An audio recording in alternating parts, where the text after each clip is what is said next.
So the Treehouse Festival started in earnest in 2009 when it had come out of me and a group of friends from university wanted to do something a bit more, a bit different from what everyone else was doing. And so we used to go down the back alleys of Middlesbrough, where we were at university, and collect up wood and sneak them back into our halls and build things out of them.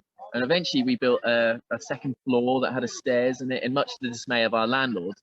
And then when we finished university, there was 4 of us who came, and we'd have a camp down here at the bottom every year. And we said, well, let's build a tree house together. And so we built this giant tree house that got a bit famous. And because the council wanted us to take it down, and you can see more about that on our website.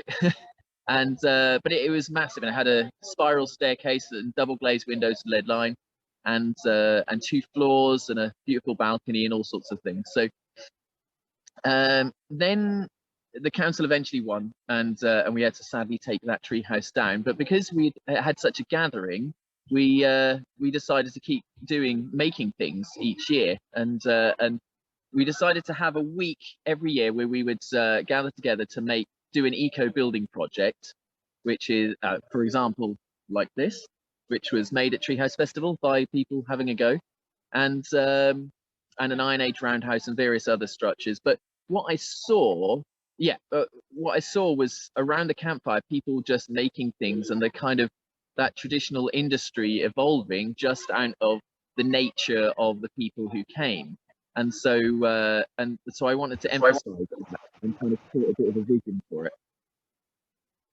Brilliant. And remind us where exactly you are. Are you just outside Norwich? Yeah, we're about 12 miles outside of Norwich, 8 miles from Dereham, and just south of Matshall, if people know Norfolk at all. Brilliant. And so what about your background? What led you in life to come to set up the festival? Probably ADHD. Yeah, so I've always been a jack of all trades. Yeah, I mean, a jack is generous. I've probably been like a 7 of spades of all trades, really. But my skill is being able to get people together to do things and to get excited about things. So that's really why that's come out of that. Since then, I've kind of apprenticed in wood carving and wood sculpture to some degree, which is a whole different story. But yeah, I don't have any background in craft. I just got captivated by it. Fantastic. And how many years have you been going now? 13 years. This is our 13th festival. Brilliant. Yeah, you're exactly the same age as us as an organization, so that's a good parallel there. And so you said about the importance of traditional skills and passing them on. Is that how you would sum up the ethos? Yeah, so the vision of the festival now is what I love, and this is what we're working towards, and it's a work in progress, is that someone would work in an office job for most of their adult life and get to a point in their 30s where they're like, I just want to be outside, or I just want to do something with my hands, but how do I do that? And then for them to come along and spend time with the UK's most experienced scientific glassblower, where there's only 6 or 7 people who do scientific glassblowing left, and but it's still commercially viable, and for them to say, hey, let me hang out and let me be your apprentice and take on that skill, which would give them a new lease of life and something to get excited about in their work, but also carry on a skill that would otherwise die out in the UK. Absolutely. So perhaps you could tell us a bit about your highlights of the festival over the last few years. What particularly stands out as things that you'll remember? Well, getting on board various people like Daniel, who's quite a big deal in the blacksmith world, and around here at least.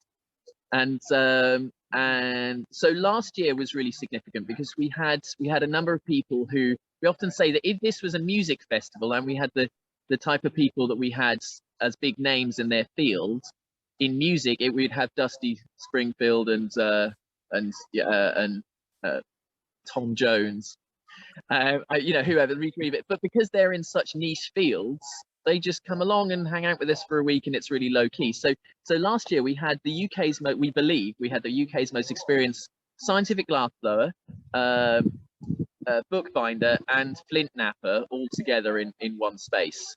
And so you know, it's a huge privilege to have people like this that you can just go and spend. And the whole point of Treehouse Festival is there's no demonstrations, it's all have a go. So you can go and spend the whole week sitting with those people and learning from them, or just spend an hour at 30 different things. And you can take home what you make as well. That's what's really great, as well as the eco building projects, which have been really exciting and successful. And that's like a thing that you really see. We're working on a swamp hut at the minute, which looks like which is a 3-story building that looks like if someone said, I need an Orthodox cathedral for £10. And yeah, all made out of recycled materials. Amazing. And tell us a little bit about that amazing structure behind you. Is that one of yours? Yeah, so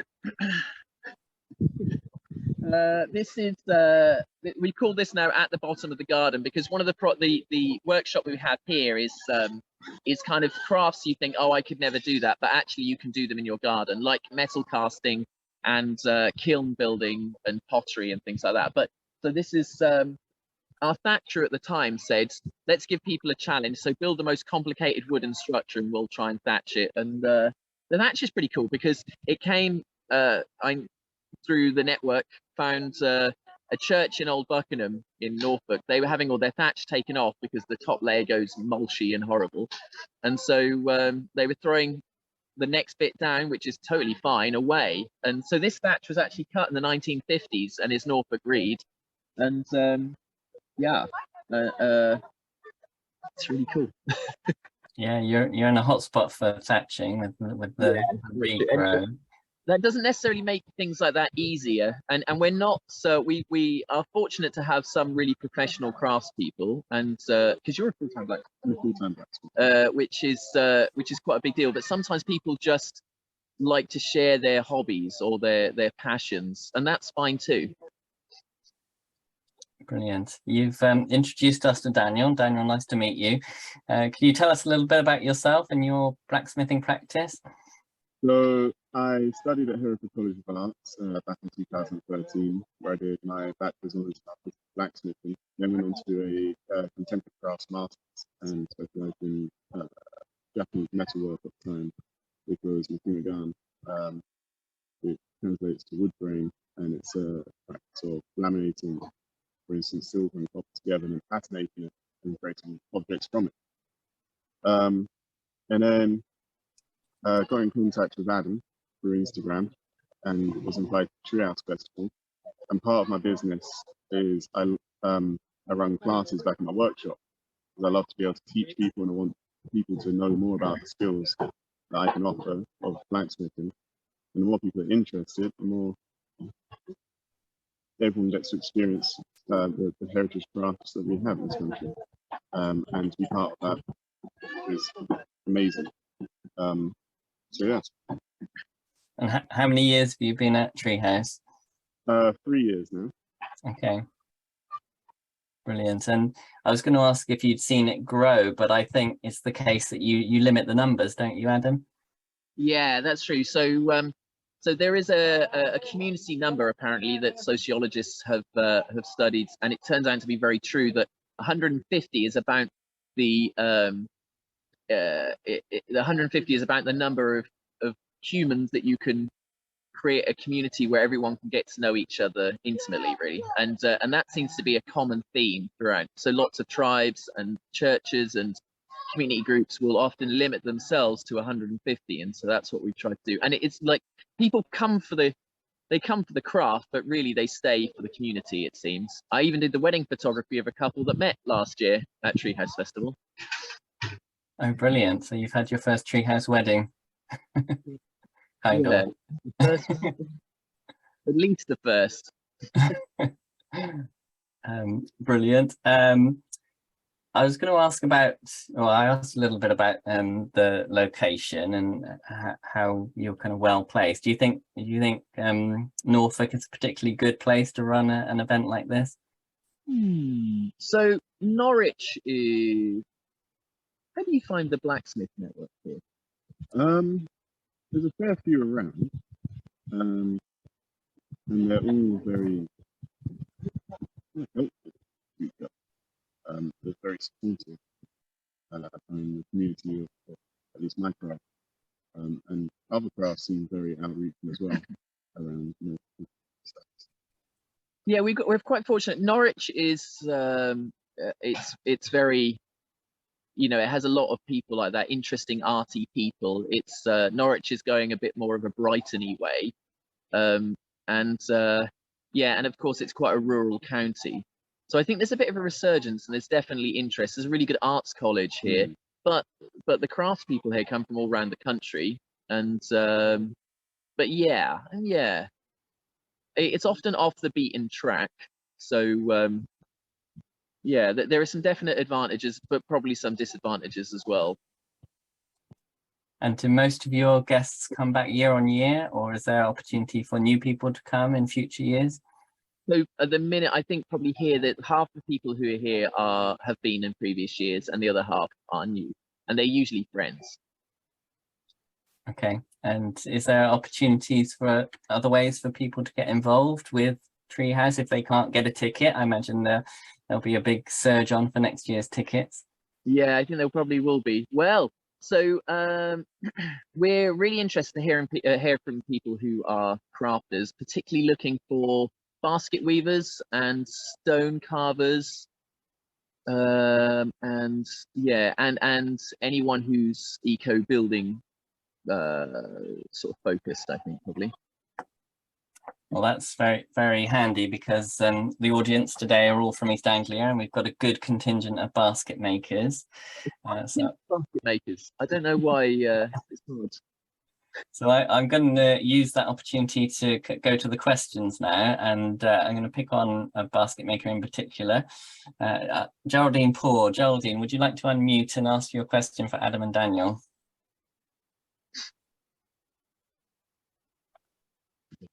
There we go. I wanted to ask you how easy it was to set up the first festival. How did it happen? I'm just conscious that, we have these ideas and we think they're magical, but pushing them to happen, finding the venue, maybe getting a bit of funding from outside, spreading the word, making it a reality, that's always the challenge. So I'd be really interested to hear how easy it was to set up the first one. Yeah, good question. So it was the first one was a lot.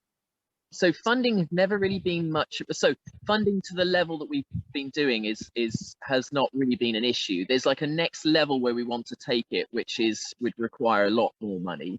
But this year is a fully catered week, including camping and access to all the crafts for £200 for a week. And so it's really good value. But because we're doing things where it's volunteers all cooking together, and most of the crafts people who come are volunteering their time, and the costs aren't that high, which has been really good. And then so finding people that's been like you really need to invest in the network and find people. And yeah, that's the momentum. Getting the word out as well has been that's been a real challenge, because I just think this is so cool. It must be that that no one knows about it. How do we tell the world about that? And one of my friends runs a social media company, and that was quite helpful, getting out on Facebook. Though that does limit your demographic quite a bit, but now more and more people are hearing about it in all sorts of ways. Yeah. And there's a real momentum, which is, I think, feels like it's crescendoing at the minute, which is really exciting. Sounds great. It's getting the right people. That's really the thing, getting the right people. And when you have something called Treehouse Festival, you do attract a lot of people who are who are a bit like me, who are easily distracted and really excitable. But sometimes what you need is some level-headed people who like detail and are able to be like, oh, I've got them on board. That my administrator is here. It's Sequoia. Say hi. You're not. She's not camera ready. We've been camping for a few days. Say hi. Here you go. So Sequoia's the brains of the operation. Hi, everybody. Hi, Sequoia. Hi. Nice to meet you. And if you like. So yeah. Sequoia, do you want to tell us a bit about your involvement then? What exactly do you do? Yeah, so I'm not involved in Treehouse much of the year, but then about 3 weeks before the event, Adam hands me lots of the admin so that he can be more involved in sort of the vision of Treehouse. And while we're here, I help people book onto workshops and help make sure that people leading workshops have everything they need and keep all the teams ticking over. And putting out metaphorical flyers. And putting out metaphorical flyers. Brilliant. You sound exactly the type of person that's needed for such an event. Thank goodness for people like you. Thanks for your question, Geraldine. We'll go to another question. And Iris, are you able to ask your question?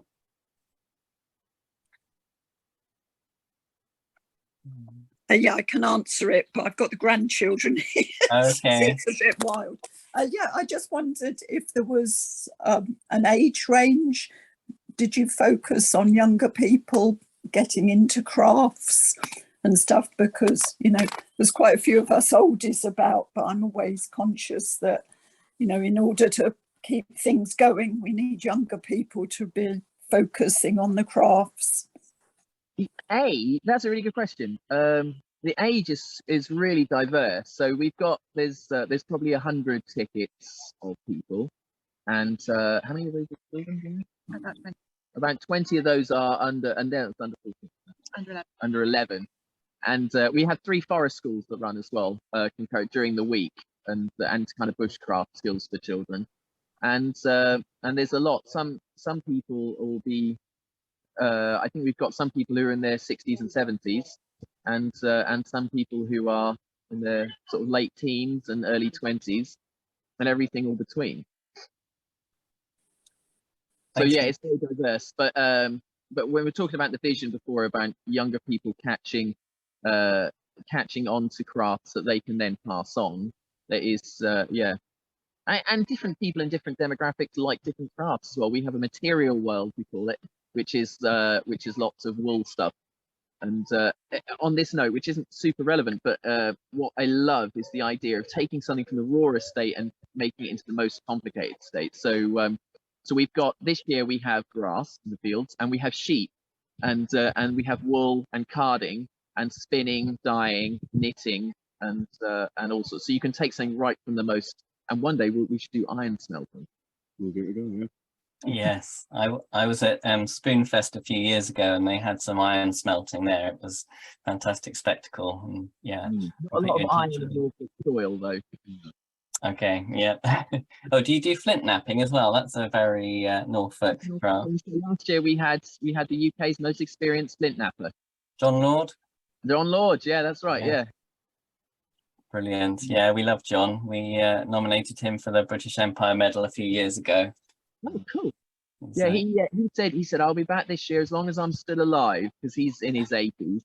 And it turned out that he was in such high demand for work, wasn't able to make it. Oh, yeah, no, everybody loves John. He's an absolute master craftsman and pinnacle of his craft for sure. And late at night around the campfire, he plays the saxophone. Oh, I didn't know that. We're gonna have to get some footage of that if you've got it. Just going back to the youngsters, Daniel, have you taught some youngsters at the festival, and is there any kind of practical considerations to teaching kids? So most of the time I limit it to around about 16. Okay. But if there is an opportunity, outside of the work, that's where a youngster is very much wanting to partake, then as long as their parent is happy to come along to the session and watch over and even partake as well, can all work together and make something, and try and get everyone involved as possible, as much as possible. Brilliant. Yeah, sounds a very inclusive approach. Really get to have a go at things that they're like, oh, I thought that we wouldn't be allowed to do that, but that's so cool. I've got a 5-year-old, and he was whittling a spoon earlier with a knife. Yes, brilliant. Yeah, I think it's quite good to kind of break down that distinction between adult opportunities and kids opportunities, and I think if you put trust in the kids, then they will be responsible and safe, but you've got to extend that trust to a certain extent, don't you? Very much so. Yeah, and that they respond as well. It's a good thing to do. Definitely. Wendy had a question. Wendy Shorter Blake, who is an upholsterer. Wendy, would you like to ask your question? Yeah, I wonder what happens to the treehouse that you've made in the background there. What happens at the end of the festival? Yeah, that remains here. So we've got a few. Maybe I should walk around and show you around some of the. Maybe we should do that at the end. Yeah, just in case. We've got, yeah, so around this area we've got the Iron Age roundhouse, which is a conical roundhouse that's thatched with miscanthus, which is an interesting story in its own. And we've got the swamp hut, which is the 3-story kind of the Orthodox cathedral for under £10.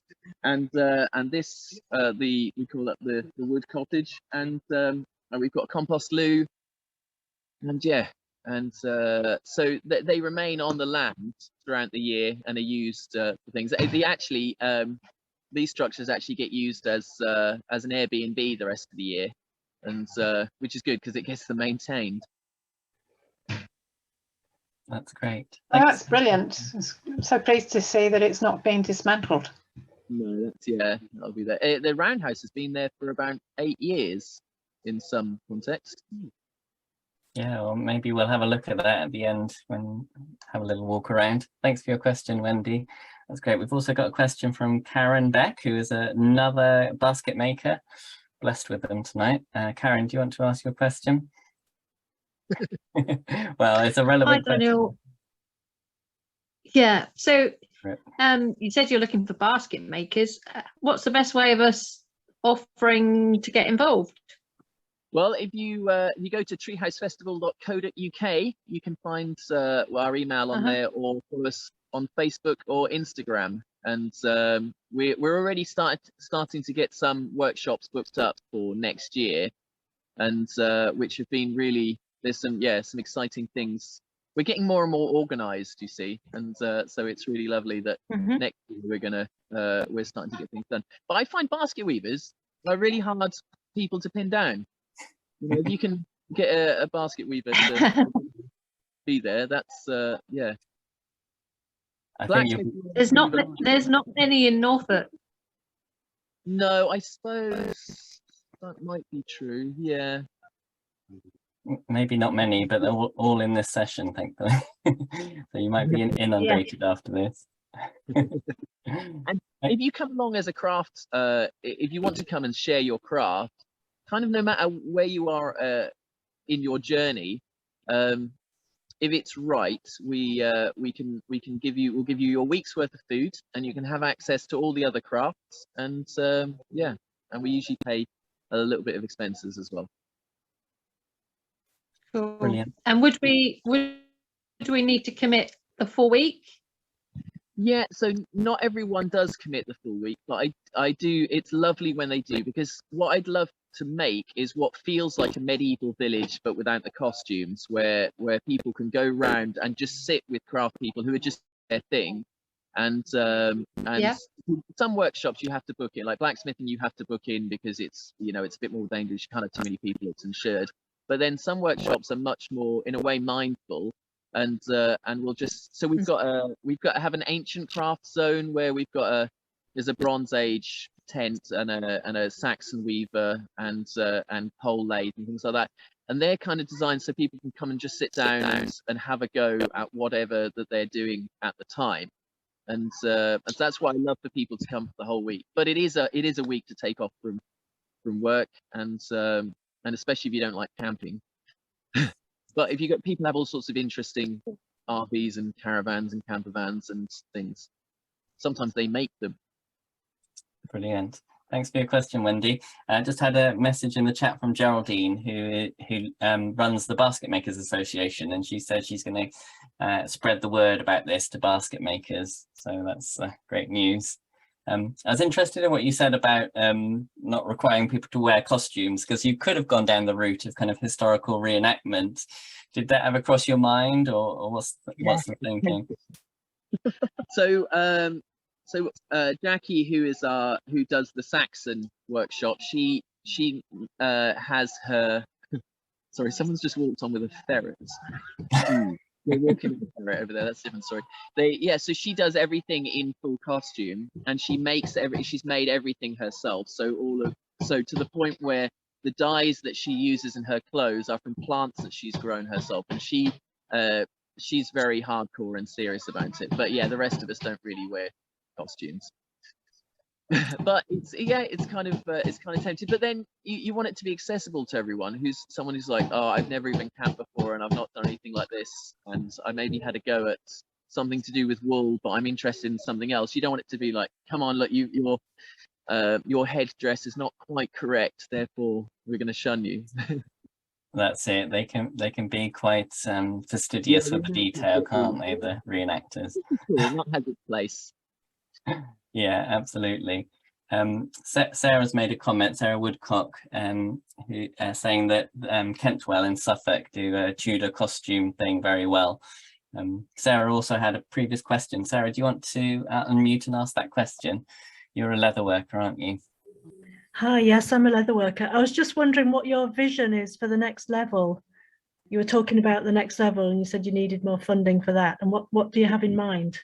So that's a really good question. So there are two things.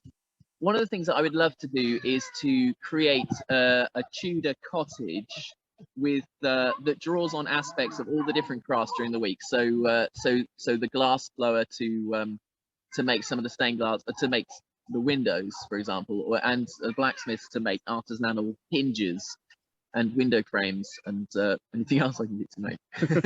And yeah, and so that there's something that is a culmination of all the different skills that people can do. And secondly, what I'd love is for to go down the Handicraft Association's red list and to have funding specifically to invite people where there is a real need to pass on their skill, and to say, can we, because what I don't like, people are so generous with their time, but it's a really hard thing to ask someone to say, you know, you're keeping this alive, could you make another sacrifice by taking a week out, you know, mostly unpaid, to come and teach people how to do your craft?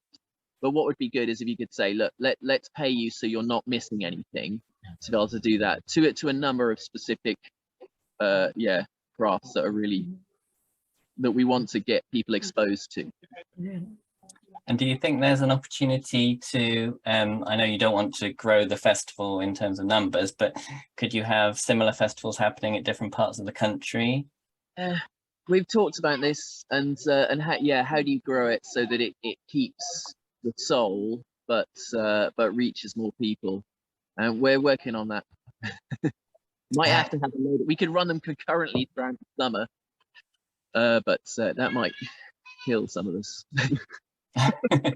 Yeah, you might need to find some like-minded people to kind of do the heavy lifting for that.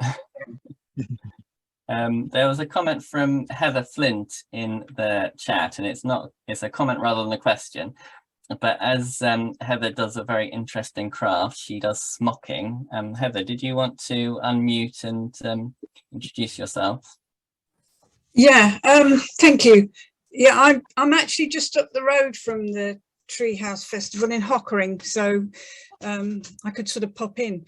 Yeah, I do smocking, and have done anything from reproduction farmers smocks through to wedding dresses, but I'm now part of the Norfolk Makers Festival, which takes place once a year, usually in February, in the Forum. I go usually for at least 2 days. We teach just as people, you know, rock up, they can sit down and have a go. But there's all sorts of crafts there, including basket weaving and crafts that would lend themselves to maybe an outdoor venue. So if you look on Facebook for the Norfolk Makers Festival, there might be a link there. Before, which has been, when they heard about Treehouse Festival, they're really excited, because all of a sudden you've got access to all these different craft people for the weekends. And it has been, the problem is we need to be outside when we've done it before, and it's really cold. But it is a really good place for networking. That's true. Yeah, good. Have you done that one before? Yeah, you can. Yeah. So yes, you're good at that. Thanks for your question, Heather. So we've heard a little bit about your vision for the future, Adam, but I was wondering if Daniel had any thoughts on how we'd like things to progress in the future in terms of the festival. Well, at the moment, I'm just running workshops where I teach about 5 people in the morning and then 5 people after lunch. And it would be great to have, say, a day or two towards the end of the festival where people who have had a go, people who haven't had a go, can have an opportunity to kind of come together and work on a joint project where we try and take possibly more skills from different areas of the festival as well and bring it together into one object or item to celebrate that year. That sounds great. A kind of collaboration of different crafts. Yeah. That sounds good. Look forward to hearing about how that develops. So it's been great to have a kind of an overview and to hear about the festival. It's almost as if we're there ourselves. It's the next best thing, and glad the sun's still shining.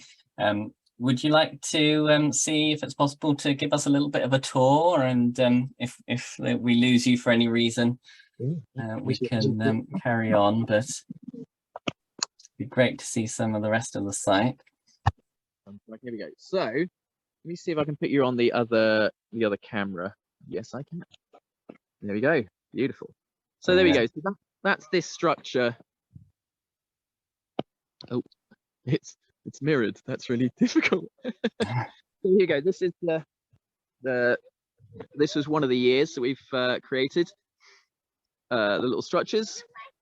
We've got this. This is a smokehouse we made one of the years. And this is one of the workshops that's going on. This is they're doing getting ready to do some clay. They're going to be firing in a kiln that they'll be making here as well. This is our compost loo and shower.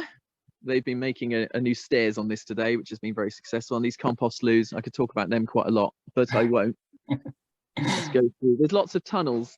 When we started here, this whole field was just blank. It was just grass, and there's the Iron Age roundhouse.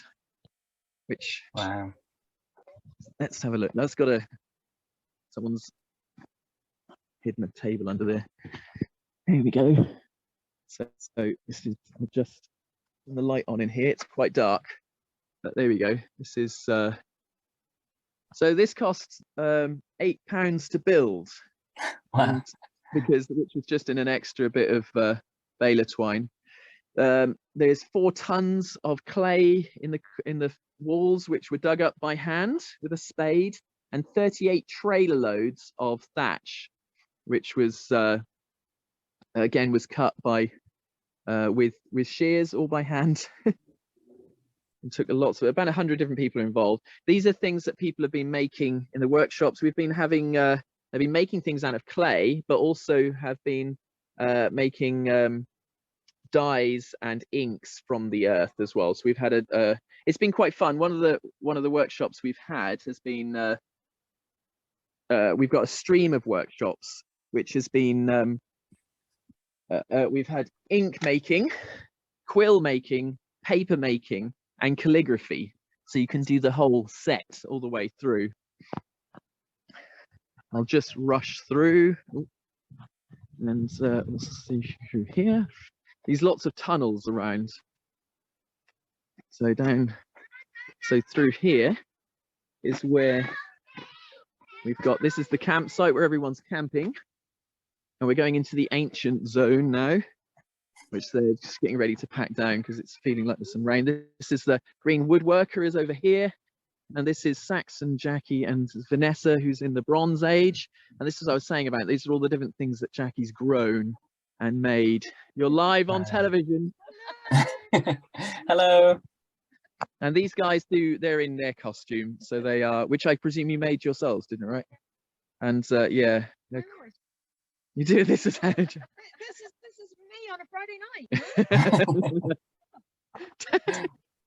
She's from rural Norfolk, right? There you go. We've got had to be a bit careful with fire this year, which has been unfortunate. But hey, some people bring this sequoia again. Let me just quickly show you this.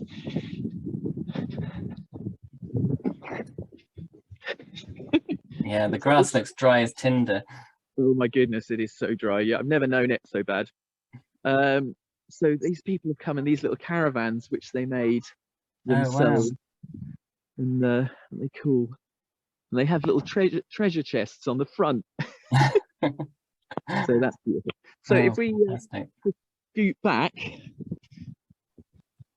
hang on. There's our washer, head of washing up there in a hat. And so my what I'd love next year is to have a good set of ancient crafts. So to have the flint knapper and the Saxon and Bronze Age. We usually have a talk by a couple that were on a TV show in 1978 called Living in the Past, but they weren't able to make it this year. And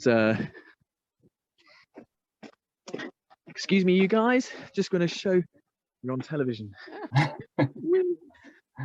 So through here, so the it's hard to see the swamp hut. This is where we do the forest school for the primary age forest school. And up here, this is the swamp hut that is currently under construction. Wow.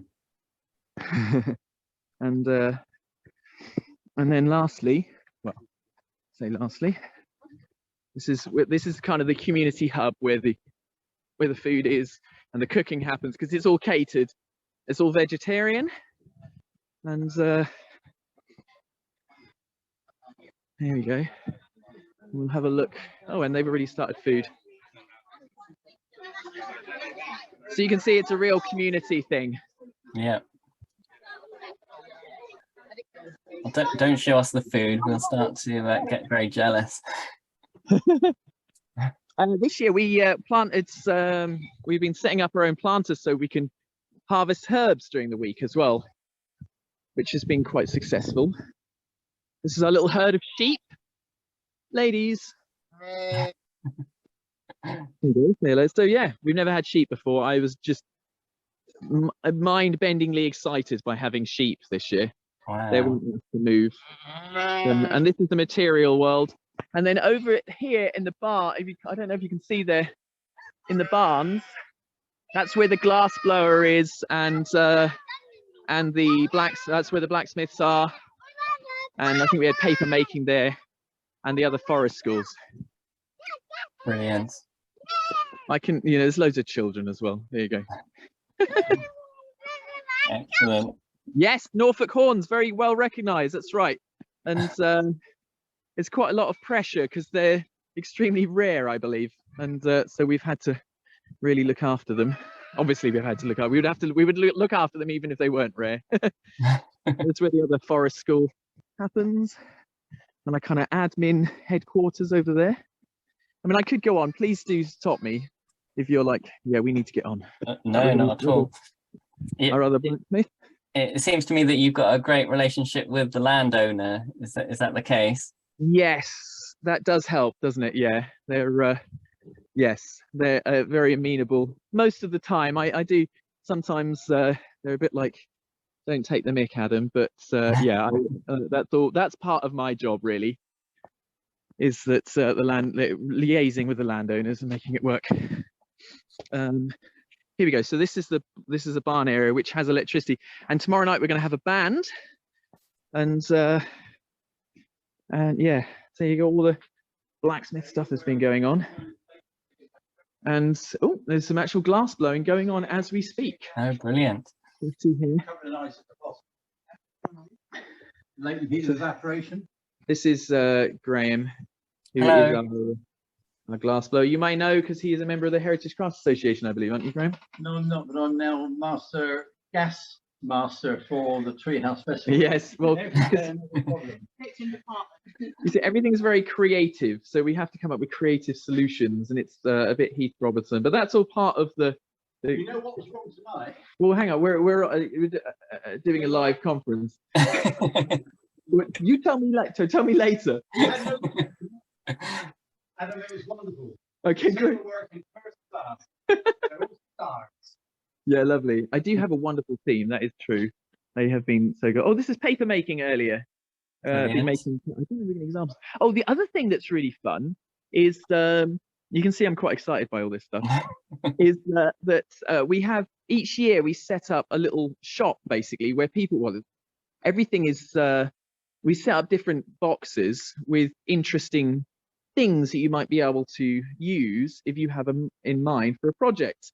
So if you've got an idea for something, be like, oh, I need a big piece of fishing rope or some electronics bits or some brass or wax or color, something to color with or lime.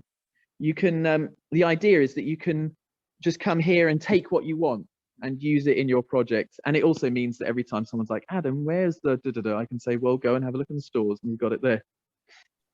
And that's all of our food. So yeah, so that is the Treehouse Festival, really. We're back. Amazing.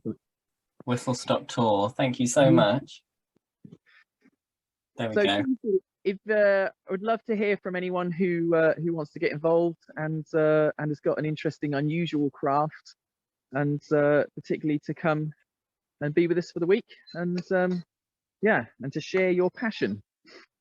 Brilliant. And what's the best way for people to get in touch with you? Either on email or Facebook or Instagram, whatever people use nowadays. Yes, and we can share your links on our Facebook group. We've set up a special Facebook group for East Anglia. So yeah, do come and join us on there and post the links to when next year's tickets go on sale, because I think you might have some interest. Yeah, that'll probably be happening. So next year's festival is happening the 14th to the 20th of August 2020. Brilliant. Okay. 2023. 23, yeah, that's it. That just seems like the distant future, doesn't it? Brilliant. Well, thank you so much for taking an hour out of your festival to share it with us. We really appreciate it, and look forward for opportunities for working together in the future. Yeah, really excited about the relationship with the Heritage Craft Association, and yeah, so great. All right. Brilliant. Well, lovely to speak to you. And we'll let you get on with your festival, and yeah, look forward to seeing you again. It's our green woodworker going. Bye. Thanks, Adam. Bye-bye.